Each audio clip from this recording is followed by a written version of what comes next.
दफ्तर जाने के टाइम पे ही सबको बुलावा देती है ये औरत। अरे जल्दी करो।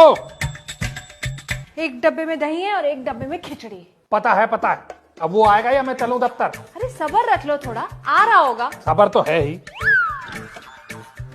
लो आ गए भाई साहब। भाई साहब नमस्ते। भाभी जी नमस्ते। नमस्ते नमस्ते, आइए आइए बैठिए। भाई साहब शायद दफ्तर निकलने लगे थे हैं? काम की बात करें? हाँ हाँ जी हाँ जी। देखो भाई साहब, 40 लोगों का फंक्शन होगा। अरे देख क्या रहे हो, आप सालगिरह मना रहे हो तो ढंग से मनाओ ना। क्यों भैया? बिल्कुल सही बात कह रही है भाभी जी। वैसे आइटम क्या क्या बनेंगी? पूरी सब्जी। पूरी सब्जी? भाई साहब सालगिरह है, शराब तोड़ना घर में। अरे भाई साहब, पूरी और 3 तरह की सब्जी बनेगी। 3 तरह की सब्जी क्यों? अरे तो क्या भंडारा कर रहे हो जिसमें आलू टमाटर बना के रख दोगे? और क्या भाई साहब, फंक्शन है तो वैरायटी तो होनी चाहिए। वैरायटी के पैसे भी तो लगते हैं। तो तुम क्या बिना खर्चे के फंक्शन चाहते थे? भाभी जी आप चिंता मत करिए, भाई साहब की टेंशन दूर करने के लिए मैं बैठा तो हूँ। भाई साहब आगे बताओ अब। हाँ अच्छा भैया, पुलाव होगा। ठीक है जी। पर ध्यान रहे कि चावल के दाने चिपके ना। अरे भाभी जी एक भी दाना नहीं चिपकेगा। जगदीश हलवाई बैठा किस लिए है? आप एक काम करिएगा, 130 रुपए किलो वाले मंगाइएगा चावल। 130 रुपए किलो? हाँ जी। अरे अरे ठीक है, हो जाएगा, मिल जाएंगे। और फिर मीठे में क्या बनेगा? मीठे में होगा हलवा। अरे पागल हो क्या? शादी की सालगिरह पे कोई हलवा बनवाता है? तो क्या बनवाओगी?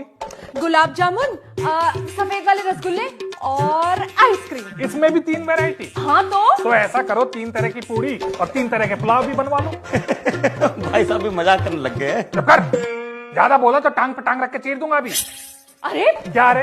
और ये शादी की पहली सालगिरह नहीं है जो इतना खर्चा होगा। छोटा मोटा फंक्शन करना है तो करो, नहीं तो रहने दो। भाई साहब 40 लोगों का फंक्शन छोटा ही होता है। और नहीं तो क्या। अच्छा तो बताना जरा, ये 40 लोग हैं कौन? 5 तो मेरे भाई हो गए, 2 मम्मी पापा, 6 बुआ फूफा और 8 मामा मामी और 4 मेरी बचपन की सहेलियां और उनके पति भी आएंगे। 6 मेरे मायके के पड़ोस वाले और ये अपनी मालती है ना पड़ोस वाली, उसके 6 लोग।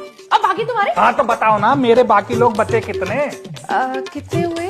5 2 7। भाभी जी 4 जने हो गए भाई साहब को मिला के। हाँ लो हो गए 40। हाँ तो ऐसा करो, ये जो फंक्शन है ना इसका खर्चा तुम उठा लो। क्यों?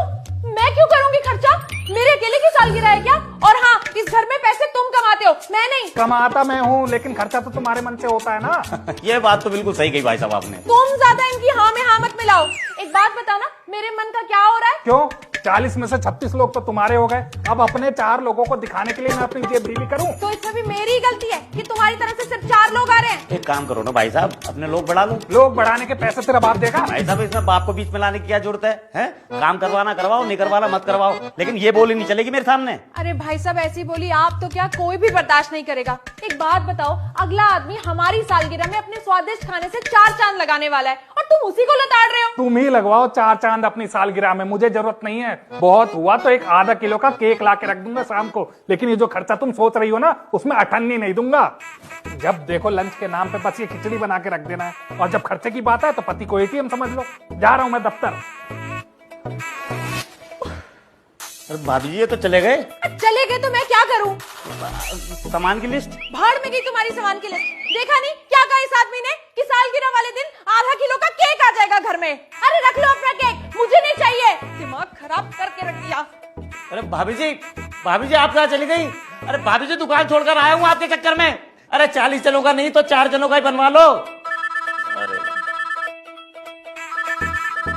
हाँ बोल भैया समोसे चढ़ा दूं? अरे चढ़ा दे यार समोसे, पता नहीं किन कल्चरों के चक्कर में पड़ गया, टाइम वेस्ट हो गया यार यहाँ पे।